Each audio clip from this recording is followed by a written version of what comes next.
ជីវកម្មថ្មីនៅក្នុងហងរដ្ឋថៃហើយនៅលើញពួយយើងថ្លៃពេលចេញដល់ណាក៏គេឲ្យតម្លៃពួកខ្ញុំមានតែមករលុយមានពេលទំនេរដូចជាមើលហងសុយមកក្រោយគេទៅពួកយើងហត់ស្ទុយ credit ឡើងពោះគេឈ្មោះឡើងឈ្មោះទីមុនគេខ្ពើមសម្ដីពួកយើងហើយលើចេញបត់ពូលរត់ប៉ះជើងសម្ដីអូននោះគាត់ក៏ចេះរំបត់យើងឈ្មោះ20 out now លើក្តៅជាងភ្លើងនៅពីនេះគ្នាខ្លួនអោមានក្លើ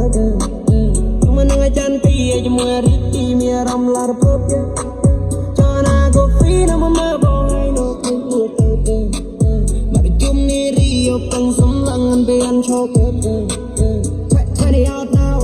my boy we are independent គុំសពិនដល់លេងនៅតែផ្ទះធ្វើភ្លេងក៏តែ make money ខ្ញុំមិនអ្នកតាមខ្ញុំមិនចេះចប់ព្រោះតែមានខ្ញុំធ្វើចលាចុះពេញស្រោព្រោះអានេះគឺប្រឹងទៅក៏ឡើងដូចកុកទីស្រួយខ្ញុំណាគេមីបដៃលើវៃលោកខ្ញុំគេឲ្យគេយកបន្តខ្មើយកពីថ្ងៃសៅរ៍ជាតែកងមួយខ្ញុំតែជាប់ជួបពេលតែធ្លាប់ឃើញទេអូយ